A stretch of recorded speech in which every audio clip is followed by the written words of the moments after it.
Well, when I got off my mission and we got home, I didn't have time to rest too long because they were building a lot of temples that were under construction while we were on our mission. And they asked me to go to South America, to Ecuador. They're having trouble finding paintings down there. They tried to find paintings from artists in the region where the temple was being built, but they had a difficult time finding any. So some of the designers had me go down there.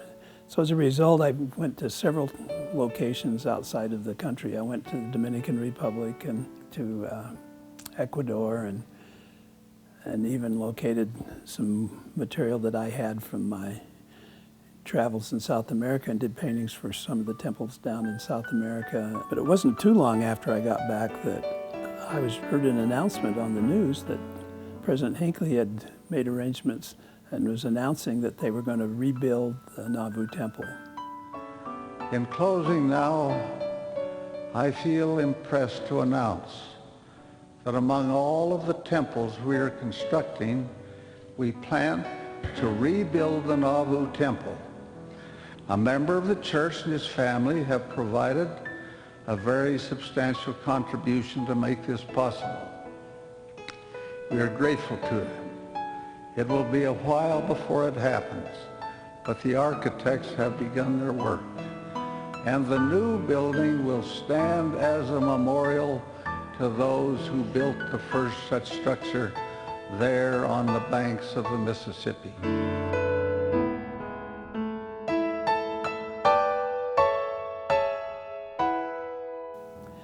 And when they were announcing that, he was very careful to specify that it wasn't going to be built with tithing funds, that they had donors who had come forth and offered money to rebuild it. And so I thought, well, if it was going to be built with donors, I would like to be involved. And so I called the temple department and said, I understand that they're having donors for the Nauvoo temple, and I'd like to contribute a couple of paintings for it. And they said, well, you need to talk to the designers. And so they had me get in touch with the designer. The one I ended up calling was Lawrence Weiss, and I'd worked with him over the years on quite a few projects. And so he said, well, that's interesting you called, because we were just going to call you. And I told him why I'd called, that I was interested in donating a couple of paintings for the new Nauvoo temple. And he said, well, that's great, but did you know that they've approved murals for that temple?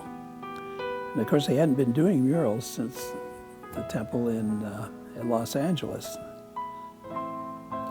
So I was surprised. I said, no, I hadn't heard that at all. And he said they were going to do the 3 endowment rooms, the creation room, and then the garden room and the world room. And they kind of explained the extent of how those 3 rooms were going to tie together, and they needed murals for each of the rooms. And it was really quite a sizable project, and there was about a year lead time.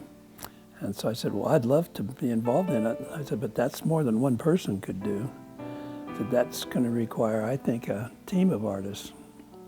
And they said, well, we kind of figured that. So what we want to know, would you be interested in putting together a team? And I said, oh, I'd love to. I said, I've got some good ideas of who would be very good to work on that. So I brought back to memory a project that we had done when they were redoing the temple film. Some of us were called on a special assignment to work on the props and the backgrounds and do paintings for the backgrounds on that temple film.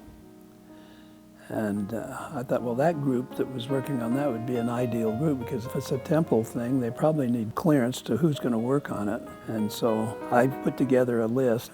Then I said, do I have the authority to call these guys, or do you want to call them? And they said, no, you have the authority. You go right ahead and call them.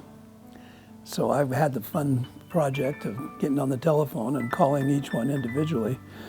Well, I knew there were the 3 rooms, the creation room, the garden room, and the world room. And I figured if we put 2 people to each room, that would take 6 guys. First I called Gary Smith and said, Gary, I've got a proposition for you. How would you like to work on murals in the Nauvoo temple? He says, oh, I'm really busy right now painting for a show. He says, let me think about it. And then about 2 minutes later, he says, yeah, I'd like to. He didn't have to think very long. So then I went through the procedure of calling each one individually, and they were all very excited. So after we got that settled, who was going to do the painting, then we had to go through the mechanics of planning. And so we all met at my home here in Provo and talked about the extent of it, the size of the murals. We had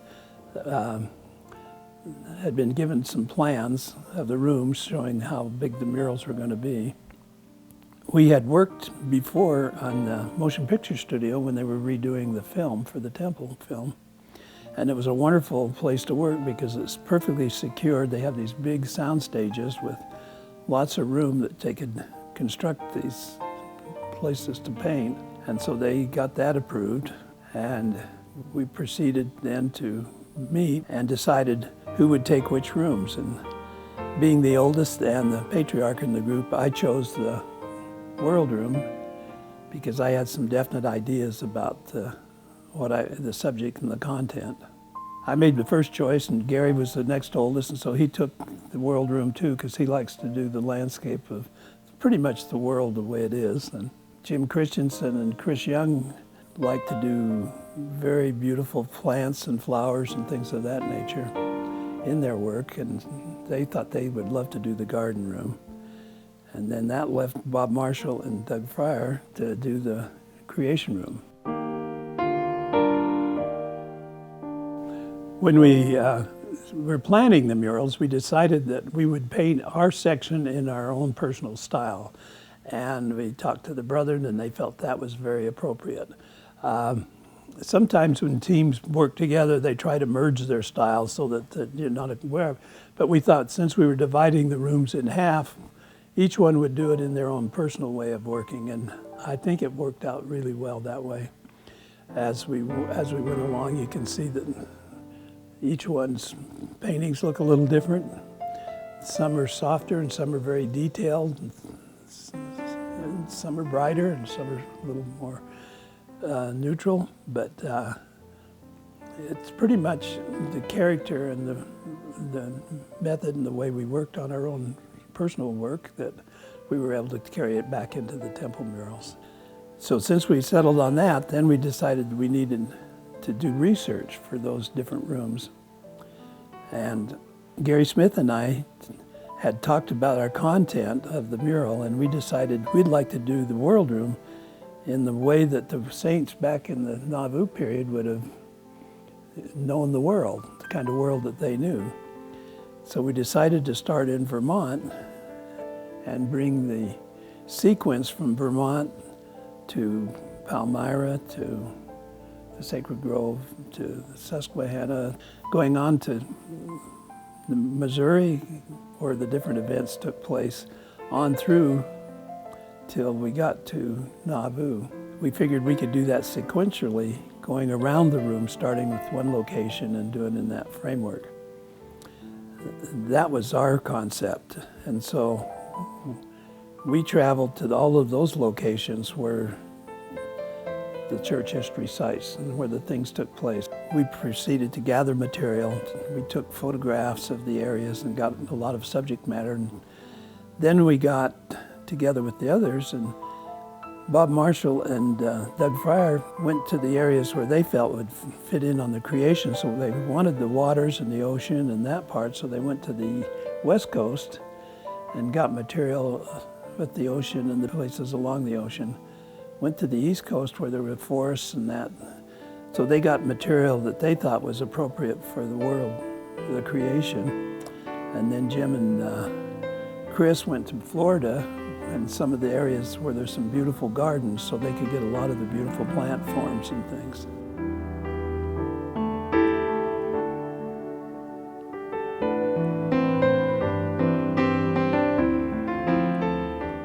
Then after we took that trip and got back together, we decided to do sketches, and we asked that the church build models of each room. And we did sketches 1 inch to a foot, or 2 inches to a foot. It was the same scale as the room, so that we could study them in these models. And so we proceeded to do sketches. And another thing that's good about doing sketches and having a model is when you present it, we knew we'd have to have all these approved by the brethren, that they can see exactly what they're going to look like in the room if there's a model and it shows the sketches in the room. Now this right here is a preliminary sketch. We did them on panels. We had these panels made up that would fit the models. So when we painted these sketches, we could slip them into the model and then study them. And so this was one wall that I was working on, a part of the world room. So as you can see here, this is Vermont, and it's near the kind of landscape that's near the birthplace of Joseph Smith, and moved on to the Sacred Grove. And then I moved on to the Susquehanna. And we made these and then submitted them, and then we had others that we did, and so we could study them. You don't always get everything you want it the way you plan it on the first try. The original sketches that went with the murals, the church kept, but these preliminaries, some of the artists just kept hold of these just for our own sake. But anyway, this gives you an idea of the scale. Now, one of the advantages in working on a sketch to scale, that these can be enlarged then. And we actually used the sketches. We had them photographed, professionally photographed, so that we could take segments of them, and then when we got ready to paint, we had an image to start with that we could project up and enlarge. We had some interesting things happen in the sketches, and when Gary and I did the world room, we were thinking of the world that the saints would have known, and we didn't stop and think too closely about the concept of the world, how it related to the other 3 rooms. And so when we went to Palmyra, Gary put in a wagon with the horse and a figure that sort of represented Joseph Smith carrying the plates, and he had a shot of the hill Cumorah, and we had different things in our sketch that, the one I had one with the temple reflecting in the water at Kirtland.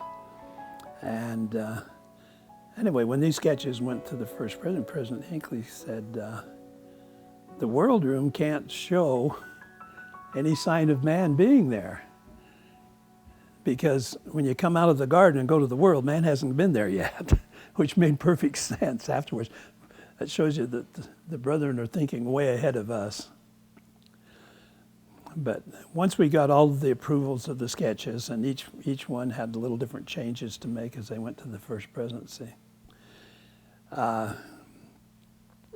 we made arrangements to get the studio set up, and the people in the studio were terrific. They came in and we had them build walls for each of the rooms that were the exact same size and scale as the ones in the temple. So when we had the walls built, then we took and bought canvas, big rolls of canvas, and we attached those to the wall there, and then we sanded them and prepared them and got ready to paint. And so in the rooms, you could actually see them in relationship to each other. We had the end walls and the 2 side walls, and we could see just how they were going to look in the temple. It wasn't possible to paint these in the temple because they were building the temple, the rooms weren't constructed, and so we needed a place where we could work on this scale. The motion picture people were wonderful to work with. They had security there. You had to have a permit to get in there so we had complete privacy and security working on these murals, and didn't want a lot of people to see them in progress except this family or close friends. And another thing that we understood from the architects was that the lighting in each room was going to be different. We didn't have a concept of that first. And so when they come in the creation room, the lighting is lower, and then as it moves to the garden room, it builds up in the world room, it's brighter. So when the people go from one room to the next, the lighting is going to change. So they actually got lighting engineers to come in to the studio and create lighting that was exactly like it was going to be in the temple, which is a real help, because when you paint something in one light and then put it in another light source or a different intensity of light, it changes the painting quite severely. Once we got the canvases on these walls with the proper lighting and everything, then the next project was to enlarge those sketches so that they fit the walls.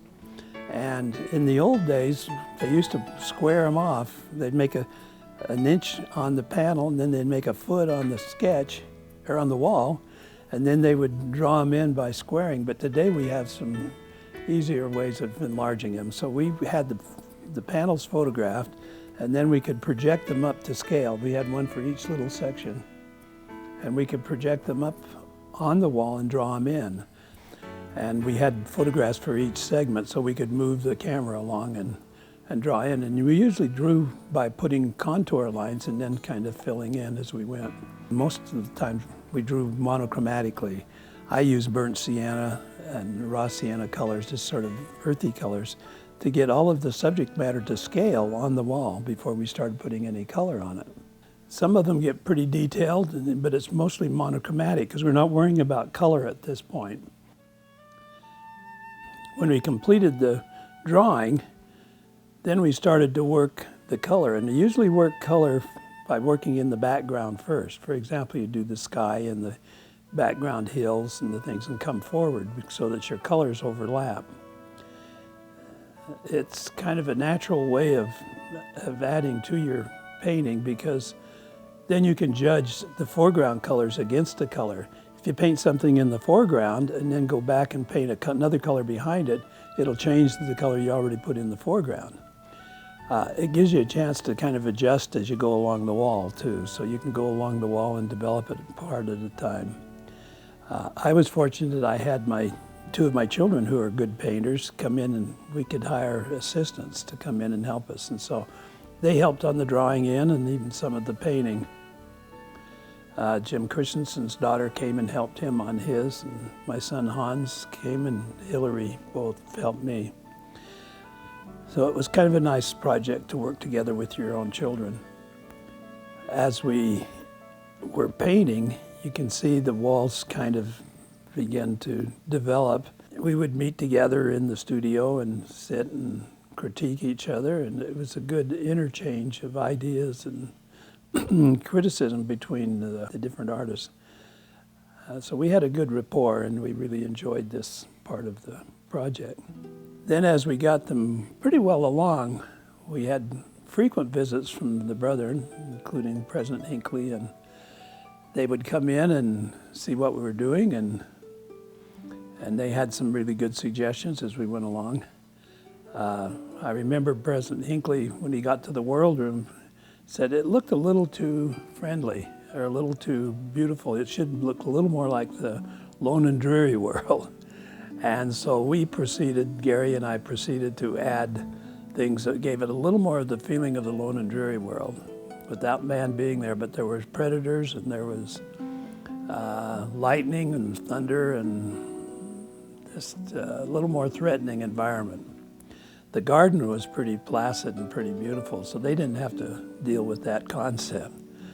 The creation room, there was a lot of interesting things happened in that room, and Bob Marshall was working on the section that had the ocean and the beach and that, and when the little grandkids would come in, he'd give them a brush and let them paint fish on the very bottom of the painting where the water was going to be painted over, and then he said, now remember, those fish will always be under the water.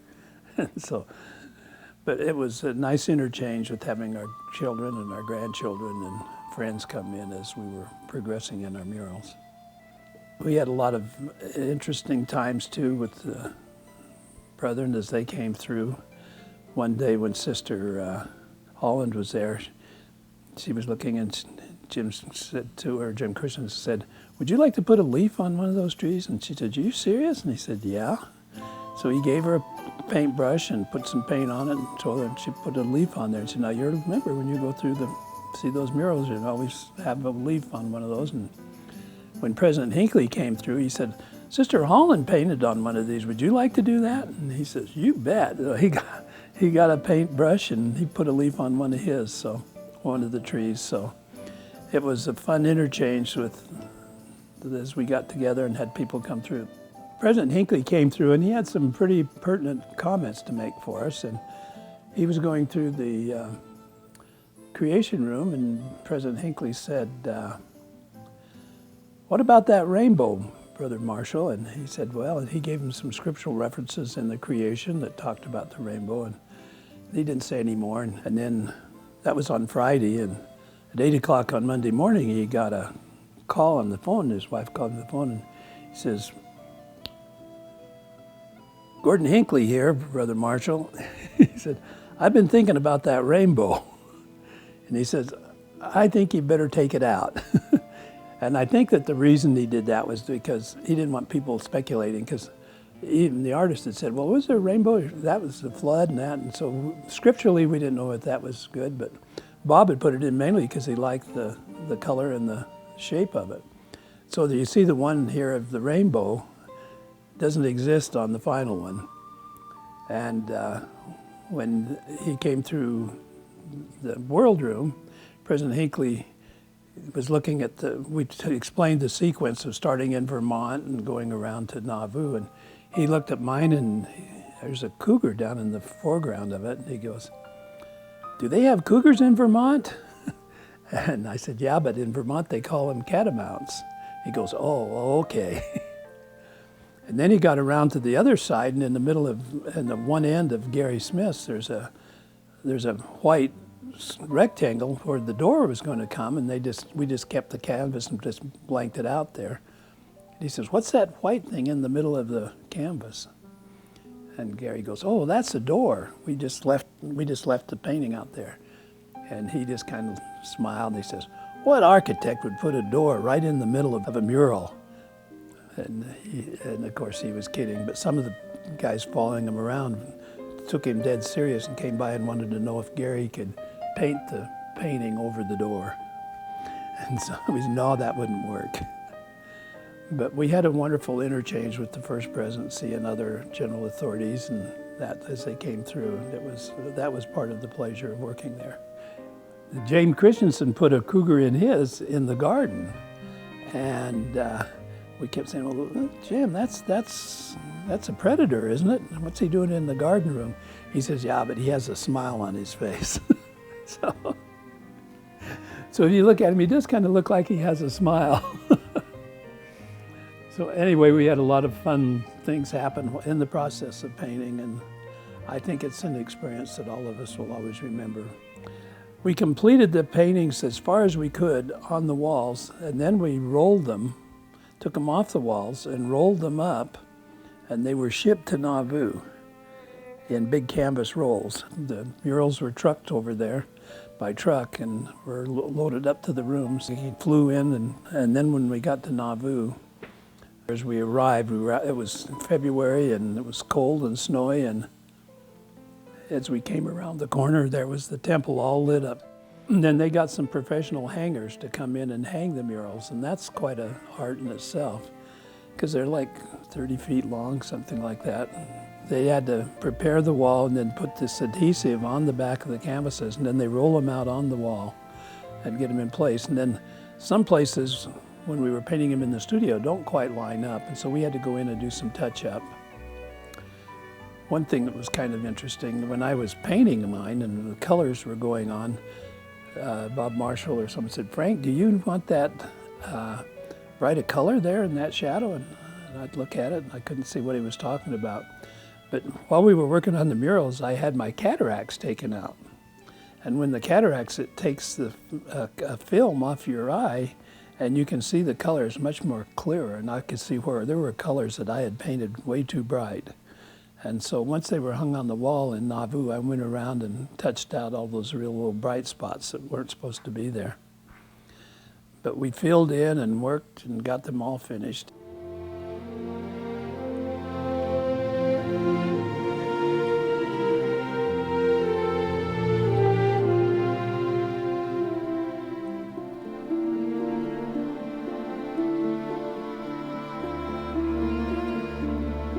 We were up there in that temple by ourselves a lot of the time, and it was really a nice experience to be there We could see the sunset go down over the river and looking out the window in the evening, and it was just a quiet and peaceful and wonderful time of the year. After we got them all hung and completed and we touched up and did all that, we met as a group of 6 there in the temple and had a nice little get together and had a prayer and dedicated the murals to the Lord and to the temple, and that was a very spiritual experience. And that was a wonderful opportunity. Then we had an opportunity to go back when they had the dedication and go through the temple and see our murals in place and how it functioned in the dedication, and enjoyed the choir there, the tabernacle choir. I was able to bring all of my family, all my children and grandchildren, to go through the temple with us when they had the dedication. And that was a special opportunity too.